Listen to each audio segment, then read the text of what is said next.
Good morning once again, folks. It is Sunday.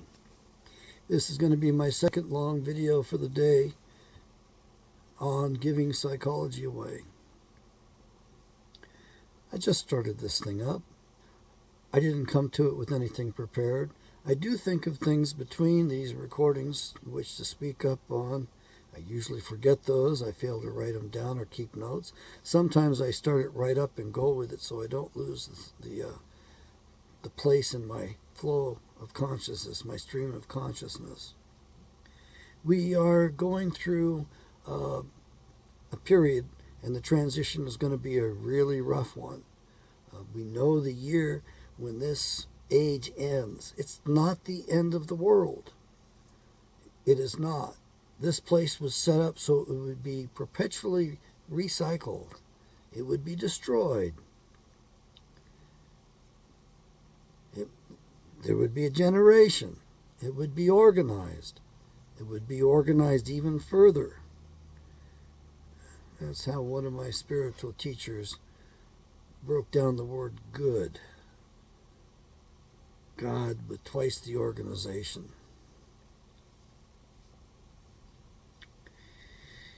You need to understand some things. Our government decided to hide things from us. They're a bunch of liars and thieves. They've counterfeited the hell out of our money, and they've wasted our resources. They've splurged our resources. They've set up several different parts of the government purposely to launder money so they could steal it from the rest of us. And of course, they have not published the amount of money that they've printed up, that they've authorized into existence. So not only is the fraud on us, it's on the rest of the people on the planet too. We've allowed that to happen here. There's no accountability. We have a police state. It's far too powerful. Even the Congress didn't want the FBI to be created because they said they get to be too powerful, and they have become that. They've taken us over. We no longer, as a people, have any checks and balances. We no longer have any proper reporting. We don't even know what the hell our government is doing.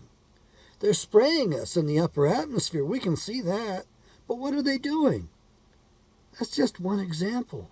It's pretty obvious. You look up, you see those chemtrails. They keep trying to tell us, oh, it's just contrails. It's just vapor, water vapor.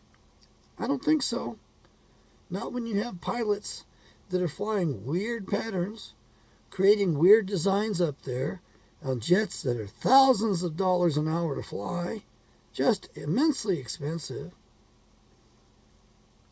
And you have them refueling at particular bases, and once in a while, people will ask a pilot what the hell he's doing, and even the pilots don't want to know what they're doing because they all know that if they speak up or do anything, them and their families will get offed. And you still have water fluoridation, and they still practice fluoridation in your dental schools and your dentists. What's with that?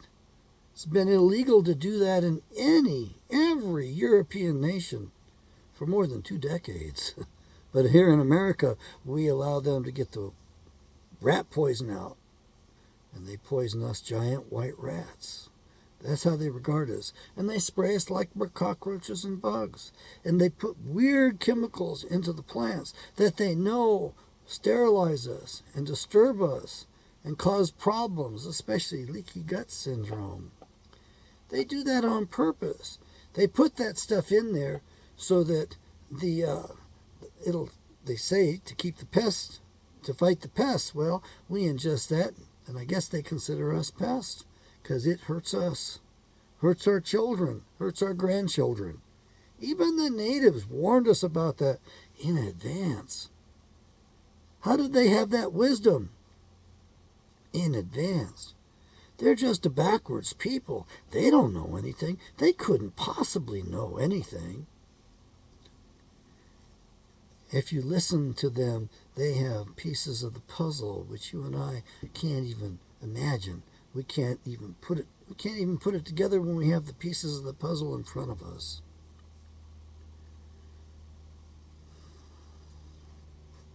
I mentioned to a native fellow this summer, Navajo fellow, driving a school bus.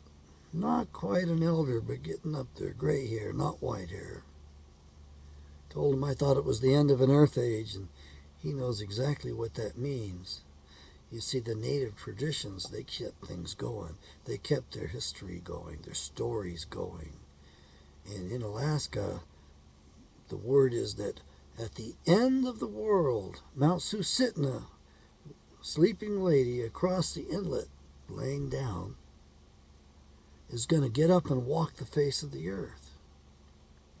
As a matter of fact, the Athabasca natives were derived from the Navajo. They passed through Alaska, and they liked Alaska. They wanted to stay in Alaska, but the bulk of their people were going down to what became Navajo area, down to the Four Corners.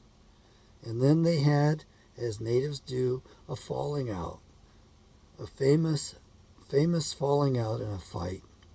And so those that had passed through Alaska who wanted to go back up there went into the interior of Alaska and became the Athabascans. And what do they say?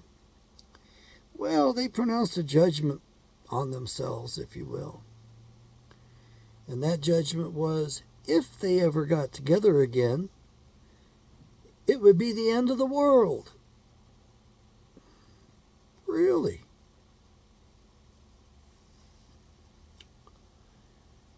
We're going to go through the transition from one earth age to the other. The earth is going to give birth to a new age, to a new earth age. Thus ends one 12,068-year period, one cycle, and thus begins a new one, another one. And in this transition, it's going to destroy civilization. Not just one culture, not just one country, not just one people. It's going to obliterate the surface. We're all on this boat, the ship of the earth, Mother Earth, together. And at this point, we're all going to be there on Judgment Day. Most of us won't make it through. Some of us are going to see continents rise up.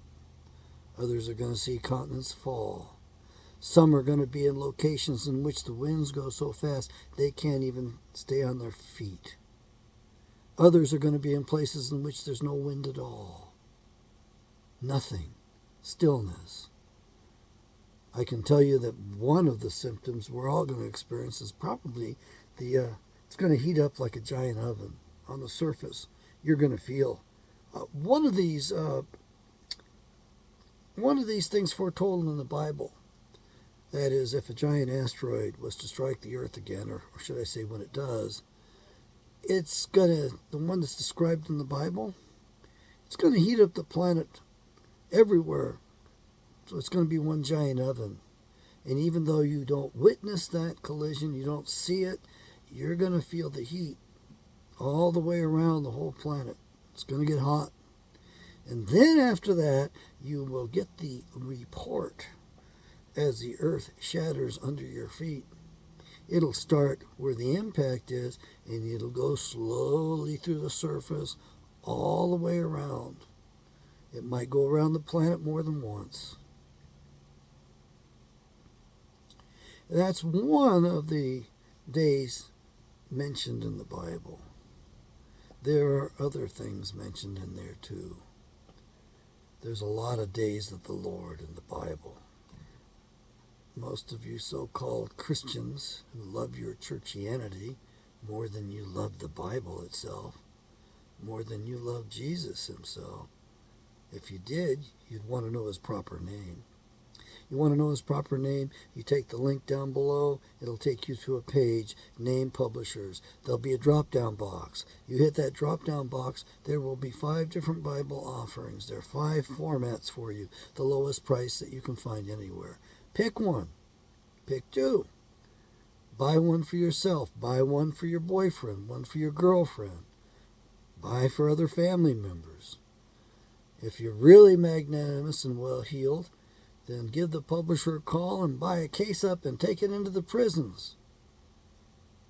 Those fellows already read the Bible. They got plenty of time.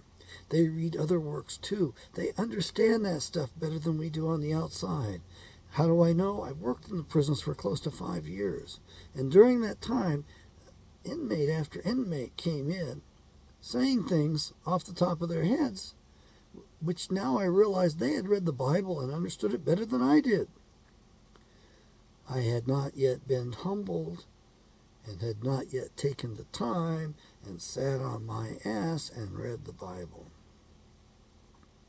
It took not one but 2 strokes to humble me and to set me on my butt. And I panicked. I read every book in my library, including the references that those have referred to, led me to, except one. Yeah. Luckily, it was a first edition study Bible of that particular genre. And they have screwed that Bible up even more since then. Now they're going to come out with a gender-neutral Bible. It's going to make it much harder to understand. When you don't have identifying pronouns or pronouns with any identifiers, you're not going to know who's talking. You're not going to know who it refers to or what it refers to. You're not going to be able to follow it. They do that on purpose, folks. They just want to sell Bibles. They want to rule over you. They want you showing up in church confused like, what? Tell me what this says. Sorry, folks. You got to read it for yourself. It is different than what they taught me when I was a little boy in Sunday school. That was a long time ago, and since then the Bible teachings have probably gotten weirder.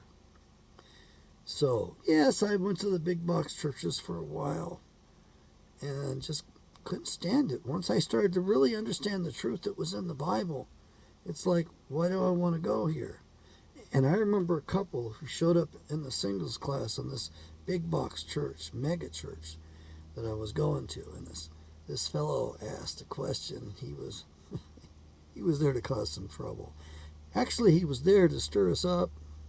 I don't know if it was so much to cause us trouble. I think it was to pique our interest so we might actually read the Bible for ourselves. His question was on polygamy. And David did thank Creator Father Yahweh for his wives and his concubines. Yes, he did. He was grateful for them. Anyway,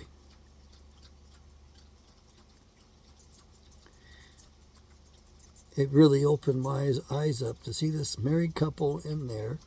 And you could see the twinkle in his eye because he was having a good time. He was doing his best to spur us on to read the Bible for ourselves. None of us in that room probably had ever read the Bible. It was just a big social club whereby we could feel good about ourselves and each other, and we might be able to pair off and play some more of our childhood games as adults. Meaning we lacked maturity. We certainly hadn't read the Bible and grown up that way. Did you know every one of our founding fathers read the Bible? Probably read it several times, understood it. It was their reader. They were all schooled on it, all educated in it. So if you want to make America great again, how do you do that? You do your part. You sit on your butt, you read the Bible. If you don't understand it, you read it again. You have to have that foundation. You have to have that education. Otherwise, you don't get your country back. You don't get your republic back. You lose everything. You see, our founders knew who we were. They knew we were Israelites. Yeah, they did. You want evidence of it? Look at at what Jefferson wrote about Washington upon Washington's death. It begins, a great man in Israel has passed. They know who they were. You don't know who you were because you haven't read the Bible. They read the Bible. They were schooled in it. Oh, you wanted to go to college back then? 15-year-old was too old to go to college, by the way. That's late. Most those going to college were 13, 14-year-olds. Yeah, they were going to college at age 14. And some of them were getting shipped abroad before they were even teenagers, because the schools in Europe were far better than the schools in the Americas. Your college entrance examination required you to translate from one language to another language. And then after you had done that, they required you to translate that from that other language you had translated it into another language yet. So you had to be fluent in the ancient languages. How else could you be educated if you couldn't read the original writings in the original languages by the original authors with the original meanings and nuances? Yeah, I don't consider myself educated. I never got that far. So you would walk in and they would give you a chapter out of the Bible. Okay, open your Bible up to such and such. All right. We want you to translate it into Latin. You translated that whole chapter into Latin. Okay. When you completed that part of your college entrance examination, okay, we'd like you to take the same passage that's in Latin and we want you to translate it into Greek. Yes, you had to be fluent in those two languages. And I suppose there were people who were fluent in Aramaic, or maybe they handed you the Hebrew Bible, the Aramaic Bible, and said, translate that. I don't know. I'd like to know more about that myself. As I ask you, I get kind of excited. You know, it's like I might be able to learn something here.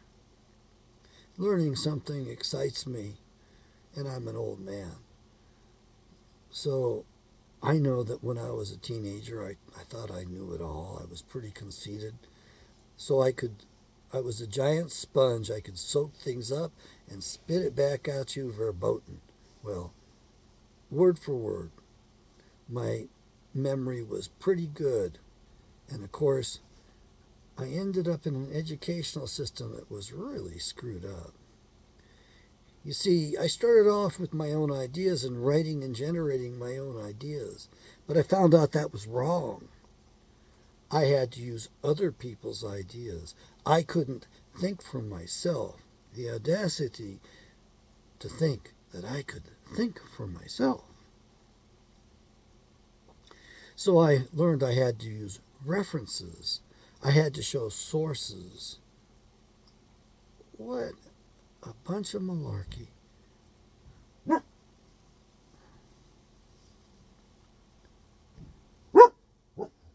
Where do you think original ideas are going to come from? Because you're using other material, other people's ideas? I don't think that's the way to do it, but that's the way we had to do it. Even in graduate school, that's the way you had to do it. So you couldn't think for yourself, or rather, you were discouraged. You were belittled and put down. You didn't know anything.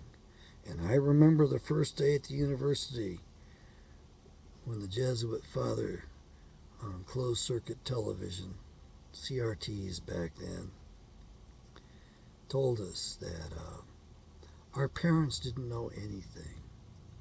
And this Jesuit educator said, "We know everything and we will teach it to you." Now, interesting, he could back those words up pretty doggone well. They did control the education, the knowledge base to a very large extent. A Jesuit was required to achieve 2 doctorates, not 1 doctorate, but 2 doctorates. They were brilliant men. They were cross-disciplinary trained, better trained than most. And they had access to the old books from the old world. They had access to the old books. Why? They put them in the basement of the Vatican, in the 8 miles of library corridors underneath the Vatican. Book after book, original books in the original language, original symbols and all that. Yeah, they've got all that there. They don't share it with the rest of us because they want to dominate us and rule over us. So now, I was educated by the Jesuits, and you're going to go around and say, Dr. Kent's is a Jesuit. No, They rejected me. They wouldn't have me. They didn't really want me in their institution because I wasn't a Catholic. I was a Protestant. Um, I went there because they had a law school and I wanted to go to law school. And then I found out that most universities don't take their undergraduates into their graduate programs. Why? Because they want them to experience new teachers. There want to be some cross-pollination, if you will, in gnosiology and understanding. And certainly Harvard University won't take their undergraduates into their graduate program because they know those snot-nosed, spoiled kids that they produce aren't worth a hell of a lot. They just milk them for a lot of money, and of course, they're packaged and marketed to the rest of us as being wonders of intellectual prowess. They're probably better predators than you or I. I think that if we read our Bibles, we will know what is coming. We'll be able to hold our ground better. Hold our ground to me means both defend yourself, defend your very life. It also means being able to take a stand intellectually and defend your beliefs, your belief system, your faith.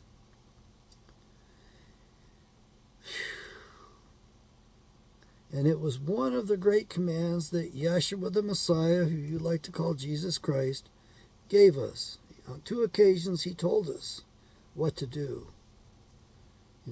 Hold your ground. That was the second thing he told us. What was the first thing? The first thing was actually more important than the second thing, because without the first thing, you couldn't hold your ground. And I'll use the words in the order that they were conjugated in the Old English. Be not deceived. It seems to have more force, more presence when I use that language. And the problem is most of us walk around deceived and enjoy because of the fetters of the mind in which we walk. We love our prisons. We love the limitations. We love the chains of slavery they put on us.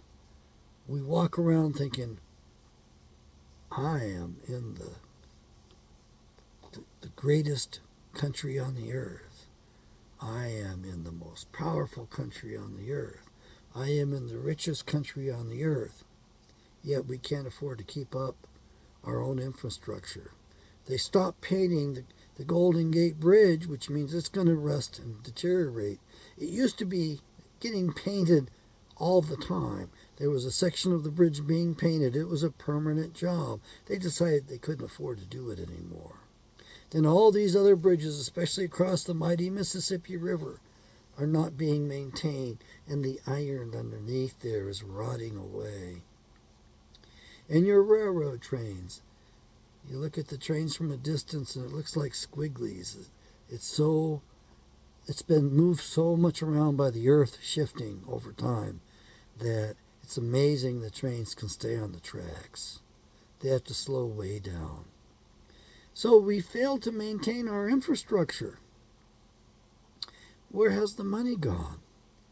They sequestered it off into their giant projects, into their giant bases underground, into their secret projects, into weapons going abroad, into their habits. It takes a lot of drugs to keep this Congress and the senators happy. They have to have access to their supplies, and some of them, their addictions are unusual. Unusual to say the least. Some of them have addictions that are criminal, that are horrific.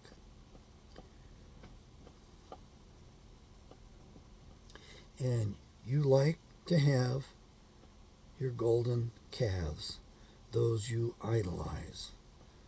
You like to have your sacred cows, those that cannot be criticized. You can't criticize having an educational system. I'm fed up with it. I don't want to pay any taxes for the horrible job they're doing. They need to be fired.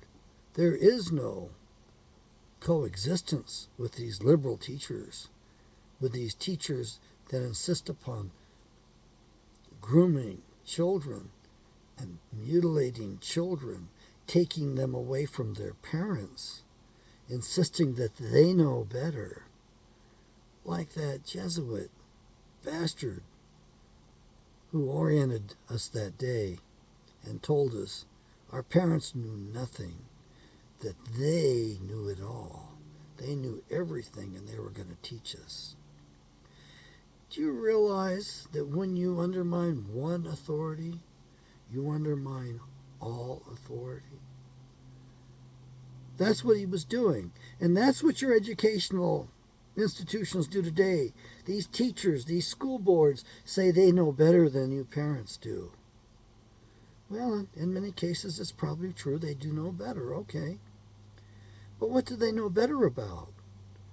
They certainly don't know better about having a childhood, and an innocent childhood in which you're allowed to explore, you're allowed to play, you're allowed to experiment, you're allowed to pretend, you're allowed to fantasize, you're allowed to do role play, you're allowed to play things that we could do as children in innocence.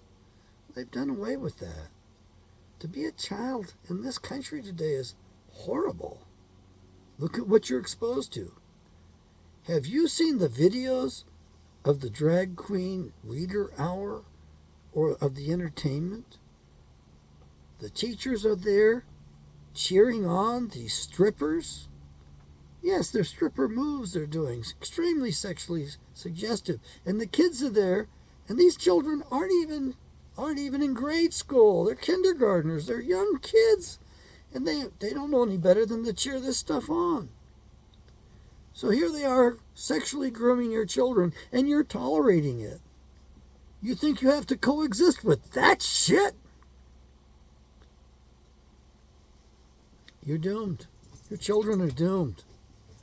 You're imprisoned. You no longer have a set of values, morals, ethics. You no longer abide by the laws of Yahweh at all. The 10 Commandments are out the door.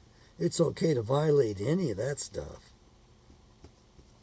Yeah, who are you to judge another after all?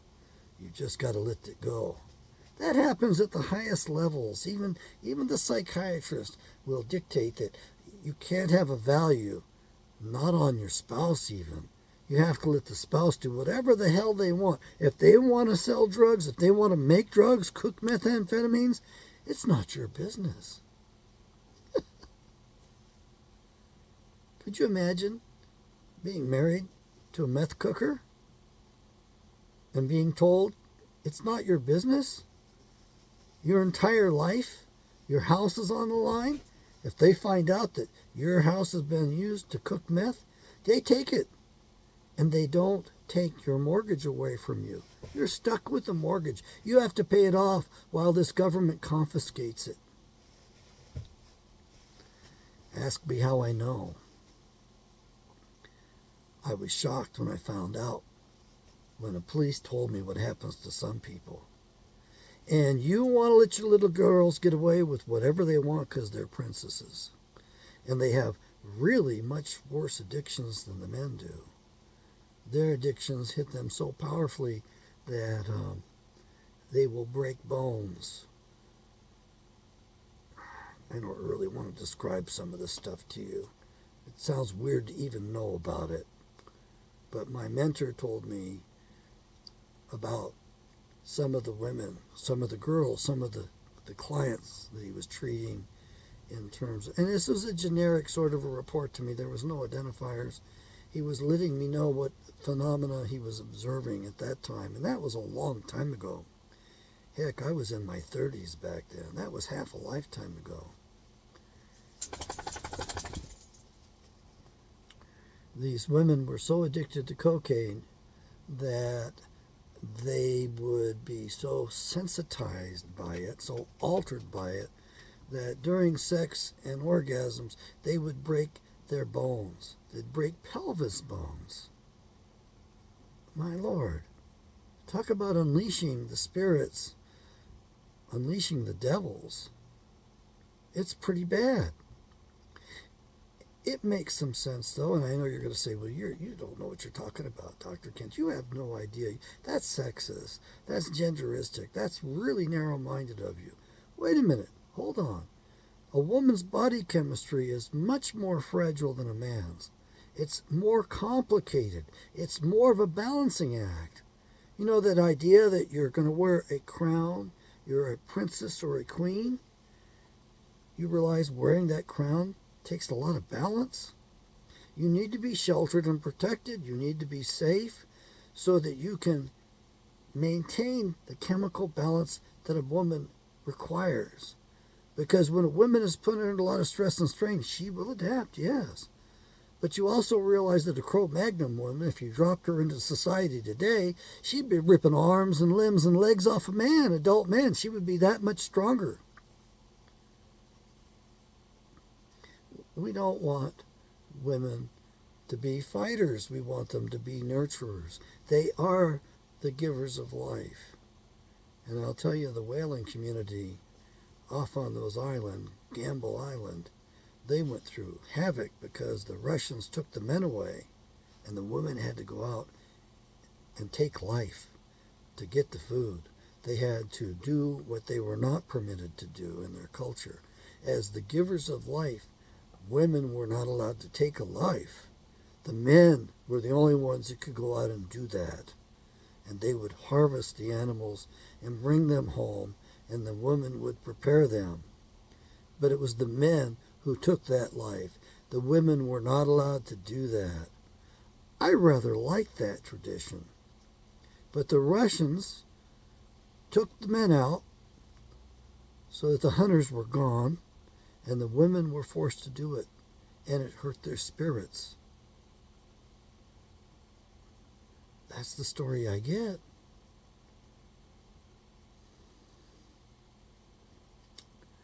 You do learn things from other cultures. You do see other perspectives. And there's great wisdom in those practices, as quaint as they seem. Oh, that's just old school. That's just old ways. We don't need to do that now. Yes, we do. We don't need women handling heavy weights and putting heavy weights across their pelvises. We don't need that. Oh, that's sexist. Well, the pelvis on a woman is built differently. The angles of the legs are different. The length of the arms is different. Even the angles of the arms hang from the body are different. The clavicles are different. You know, they're not straight across. There's a little bit of softness to them. And the widest part of their body's usually not their shoulders. So, am I being derisive by describing to you the specialization of a woman's body, purposely designed to giving childbirth, to bearing children, to rearing children? Okay, I give up if you don't want to go there with that. I think this is giving psychology away. Number 150. I used to put subtitles on these, but I find that people watch more. I get more views with the generic title and a number on it, so that's what I do. I would love to have a helper who would actually break down the subjects, and we could record that. We could keep logs of that. It could be referred to. It could be mined in the future. I might say something that's like, man, what did I say? What was I generated? I forget. That happens at my age. Or somebody might want to hold me accountable and want me to explain something, and I need to go dig back for it. I'm not organized enough to be able to do that. And since these are flows of consciousness and I generate it, yes, I back them up.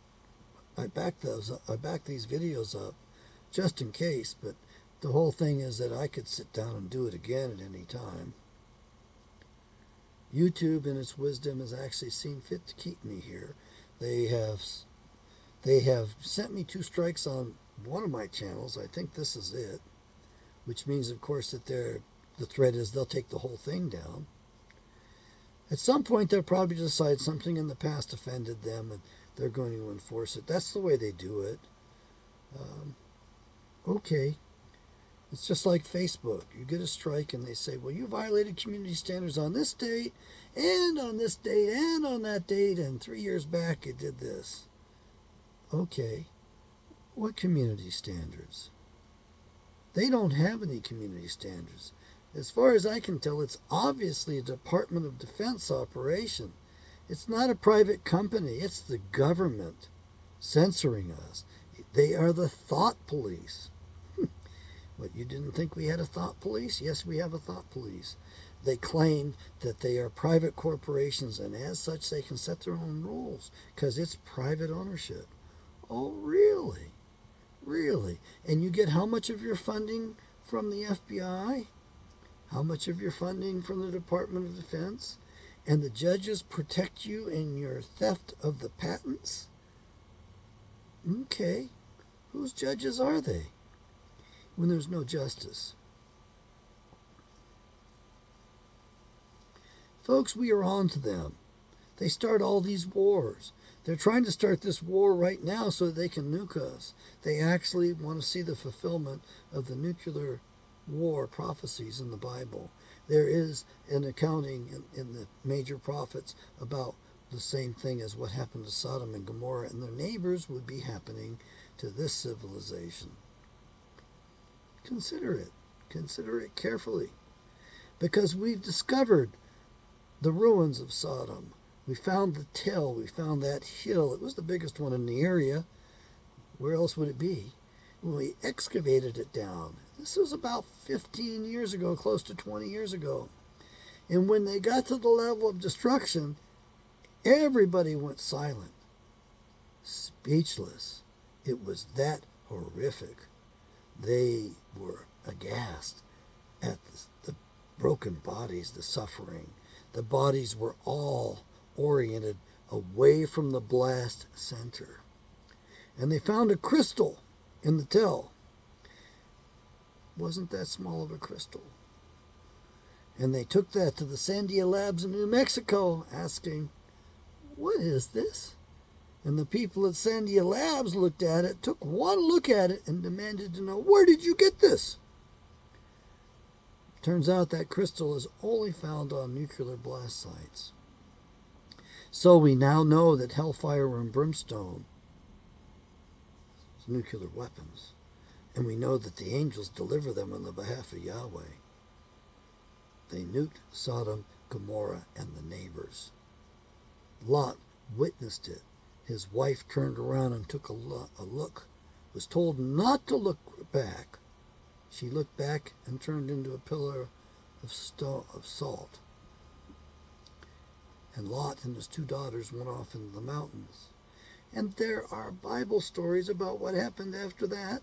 You might want to read it, because those people are present today, those peoples that are descended from those 2 little girls. Yeah, you might want to read about that. You might want to read about what Lot was, what Lot did, how Lot argued on behalf of the city. He tried to save the city. He argued on behalf of that city. Finally, the angel said, hey, we're here to do the job. You're coming with us. We're taking you with us. Because he was a just man. He was a judge, and he had done his job right. He had a position at the gates of the city, and he got hauled out of there. He survived with his 2 daughters, and they became 2 other peoples. You might want to look at that stuff. It's pretty dramatic, if you ask me.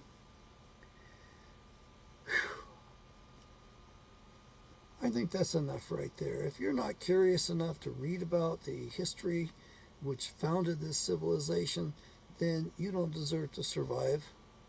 If you do not understand the foundations of Western civilization, what foundation do you have? What understanding do you think you have? You certainly are easily deceived because of that. And you certainly are unable to hold your ground. You can't hold it in an argument as to why the, whatever you want to call it, the transgendered reading hour shouldn't be done in grade school. And that stuff shouldn't be allowed. And our own government paid for that in South America. What the hell's wrong with our government that we spend money on such debauchery? I think we could cut this government down in size.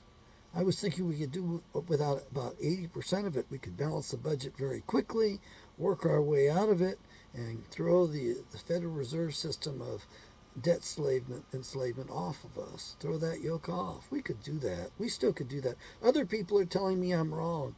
We could get rid of 85% of the government, cut it down to 15%. I won't argue with you on that. And every one of those jackasses in D.C. has violated their oath of office. Every one of them. In order to stay in office, they have to sign a loyalty document, a commitment to a foreign country. Yeah. If they don't commit to supporting that little postage stamp of a country, fake Israel, false Israel, that the bankers founded over there, then they don't get the monies to be reelected. Not only that, if they dare take a stand, like Mr. Traficant did, James Traficant, I think his first name was James, the congressman from Ohio, he said, and I think I'll put that in our title, America is Israel's bitch. I'll have to look that up to get it right, but I think I'll go ahead and put that here on the title somewhere, because that's what we become. And every one of those presidents you elect puts Israel first, including your Donald John Trump.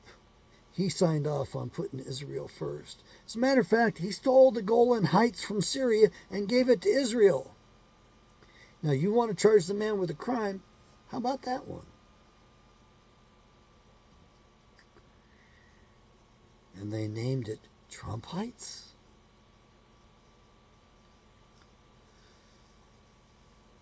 We shouldn't be interfering with what's going on outside of our nation. We have really screwed things up across the planet. And we're about to get our asses nuked. Barack Obama set it up, and I don't think Donald John Trump changed things.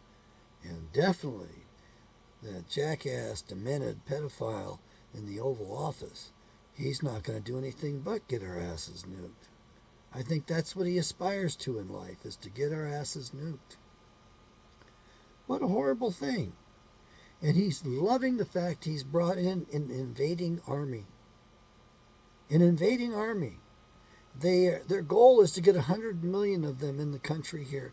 Then they figure that they don't even have to fight us, that we don't have a chance of overthrowing them. I think they're right. They get 100 million warriors in here. We have, 335 million? And how many of that are adults? How many of it are men? How many of those are able-bodied? Man, I think 20 million is the number. I think it only takes the fighting force of 20 million to take us down, especially since they're busy sabotaging us, and our FBI is busy covering up for that and hiding those crimes, and the rest of our government is busy helping out with that too, like our EPA deciding, let's just burn that train and make sure to disperse equally in that area all of those toxins, that poisonous gas, those dioxins. And apparently our CDC is monitoring as far away as Missouri, and definitely in Illinois, the hazardous material, to see how far it's spread. You see, we're at war. It's an unlimited war. The enemy knows who they are. They pulled off the biggest identity theft in history. They had us turn against our own people in Germany. You realize how hard it was to motivate this nation, which was like 51% Germans? 51% had German heritage, to motivate us to go to war against our own people? Yes, they did that on purpose, so they could pull off their identity theft. and they gave you a different Bible, the Schofield Reference Study Bible, to claim that Moses was a Jew. And the Jews did this, the Jews gave you that. And there's such a thing as what we call the Judeo-Christian heritage. If there's anything, there's an Israelite heritage. I think Christianity actually came about before present Judaism. I don't think Judaism was fully formed until about 600 AD. Certainly, it didn't begin until about 700 BC, when they were hauled into captivity in Babylonia. Moses wasn't a Jew. You see, they've used classifications based upon language and pulled the wool over your eyes. So they claim that they're Semitic. What does Semitic mean? Semitic is a classification of language. It's a classification of peoples based upon their tongues. Semitic languages. And so they've invented this term called anti-Semitism. So you're an anti-Semite. You're against the Jews. What? I'm an Israelite, a descendant of Shem. I'm the real deal. I'm a Semite. My ancestors migrated across the Caucasus mountain range, generally speaking about 650 BC. We're called Caucasians after the Caucasus. But our state governments are so controlled, we're not allowed to identify as Caucasian. We have to call ourselves white. That's not racist. You tell me what is. So I'm to deny my identity, my origins, my history, my heritage, so they can feel more comfortable? And where did we come from before we crossed the Caucasus Mountains? And it was the Darrell Pass at approximately 13,000 feet, about 2/3 of the way up that mountain range, that we went through. 3 giant waves of migration, generally speaking. And on the walls, in stone, is chiseled in Paleo-Hebrew, the old Hebrew language, the gates of Israel.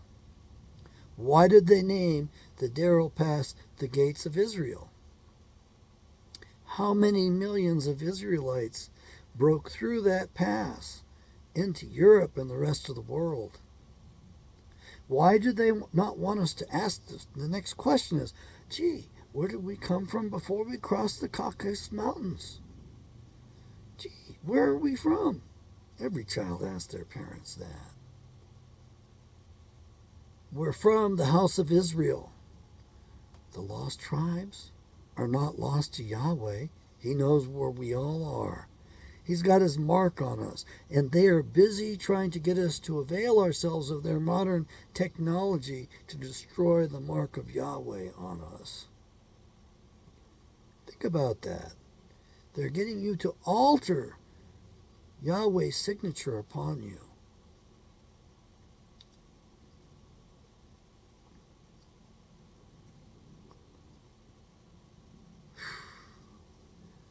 At moments like this, I feel energized. We've gone long enough. I'm going to wrap this thing up. I don't know quite what to tell you. You want your republic back? I want it back as well. When did the republic end? I think the republic ended when they overwrote the original 13th Amendment with the Anti-Slavery Amendment. Abraham Lincoln did that on purpose. Why? Because the original 13th Amendment passed in 1812 as a result of the War of 1812, in which the attorneys got us into the War of 1812, and they didn't want the attorneys getting us into war again like they did. They made every member of the Bar Association a non-citizen. They stripped them of their citizenship. Why? The first letter in B doesn't stand for America. It stands for Britain. British. They were beholden to a foreign jurisdiction. And March 4th, 1813, Inauguration Day, they sat the new Congress with the attorneys in clear, full violation of the original 13th Amendment. Abraham Lincoln overrode it to hide the fact that he was a criminal. He didn't belong in office. He also was the first Jewish man in office, too, by the way. He was the first black president you had, the first Jewish president you had, and he was the first Native American president you had. He was 3 in 1. His father was A. Springs of Alabama. In his last will and testament, he left his property to his son Abraham Lincoln, whom he clearly identified. In case you're wondering, Springs was a shortened version of Springsteen to hide his identity. Why? That's what they did. And Springsteen was actually the descendant of a Rothschild with one of their maids. They were famous for that. So he actually was a Rothschild in office. And when the Rothschilds went to the White House to visit the president, their relative, there was witness, and this was recorded somewhere, that Mrs. Rothschild slapped President Abraham Lincoln in the face as hard as she could. Why? Because the president refused to give them the central bank that they demanded. They wanted to put up their central bank and enslave us all. When that didn't work, the Rothschilds went with Plan B, which was war. They got our Civil War going, and ultimately they assassinated their own relative, Abraham Lincoln. Why? So they could take us over. That's exactly what they did do. They actually, the Rothschild boys in their different countries, the different banks, had actually gotten their countries to organize their navies, and they had their navies ready to go to war. They were offshore from us. They were in the ocean, and they were going to invade while we were fighting, and they were going to split up the country. They had already planned who was going to get what. They had already done it. And then our bigger brothers, our Israelite brothers in Russia and Belarus intervened upon our behalf. The Tsar sent his navy over here in total secret. The Tsar was a very wise man. He knew exactly what he was dealing with. You see, the Tsar inherited his land, his property, his wealth, honestly. He controlled about 1/6 of the earth's wealth at the time. He was the richest man at the turn of the 19th century. From 1899 into the year 1900, the richest man on the face of the earth was the Tsar of Russia. He sent his navy over to us. Half of his navy anchored up in San Francisco Harbor, the other half anchored up in New York Harbor, thereby thwarting the invasion of the other navies. And at the end of the war, Abraham Lincoln thanked the Tsar profusely and said, "How may I thank you for saving my country?" And the Tsar said, just kind of offhand, in a lighthearted manner, "Well, you could reimburse me for my navy. You know, it's very expensive." And what was the cost of that navy? Abraham Lincoln asked him. He said about $7 million is what it cost him to defend our nation. Abraham Lincoln knew he couldn't take it to the Congress and they wouldn't approve it because they didn't have the budget for it. You see, our entire budget was about $10 million, of which $8 million was extracted from the southern states. Only $2 million of it came from the north. It wasn't a very fair deal, and it was about money and taxation, domination. So Abraham Lincoln and the Tsar made a deal, because Abraham Lincoln couldn't do it straight ahead, couldn't take it to the Congress and get it authorized. And the Tsar had done about all of the furring, getting furs out of Alaska that he wanted to do. And so the Tsar leased us Alaska for 100 years. And the price was $7.2 million. It was referred to as Seward's Folly. The lease ended, folks. I want Alaska. I want my state to go independent of you jackasses down there. You crazy people down there. We have enough oil, enough gold, enough salmon to feed ourselves. It would get kind of boring, but we could do it. And we're right in between both nations. 20% of American troops are permanently housed near Anchorage. 20% of their fighting force. The Alaska Pipeline is capable of carrying 20% of the needs of our nation for oil daily. I think that we've gotten more efficient since those days of those estimations, of that estimate. So it probably carries slightly more than that. And you got this jackass in D.C. who's getting paid off, like all of them do in D.C. It's one giant club. It's a corrupt club. And they're going to go ahead and drill in Anwar again. It's not necessary. We have one well in Alaska that was drilled in 1974, and when the back pressure was measured, they partied for 2 weeks. The engineers and the people, everybody partied. Why? The back pressure indicated there was enough oil in that one well to feed the full needs of our nation. The full needs, 100%, for 3 centuries, 300 years. The pipeline can't even carry that much. So, all we would have to do is re-drill that one well, build a few miles of pipeline, do it in one summer. And we would have that pipeline at full capacity for 1.5 millennia, 1,500 years. And we in Alaska could collect enough royalties so we could have our own independent government. Screw y'all in the lower 48 who dictate to us.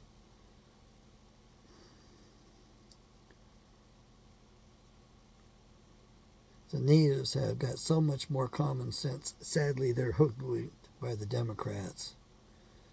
And they don't understand the evil of the Democrats. They're pretty naive about that. Everybody's corruptible.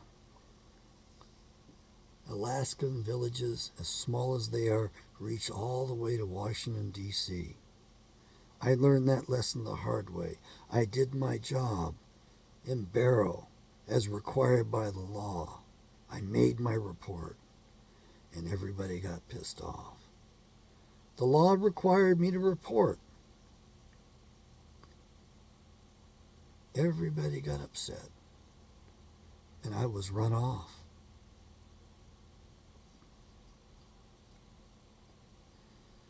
Well, I did my job.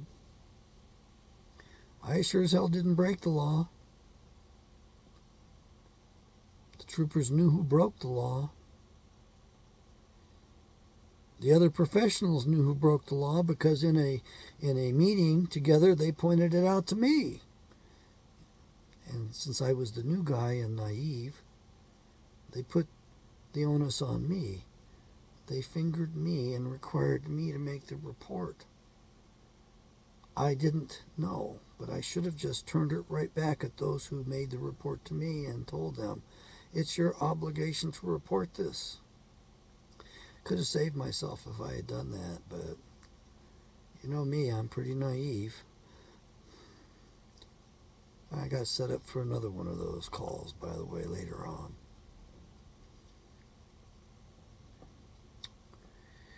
Yeah, the woman who was a couple levels above me rose in prominence. She had committed many crimes. One of those was bringing cocaine into the village, and the other one was seducing married women, screwing up their families, putting them at great risk for losing their families, their children. Lesbians don't care about anybody else. Well, that's not entirely true. I had some friends that were quite good. They even cared for me. They took care of me as well. And they were nice people. Unfortunately, though, the philosophy changed.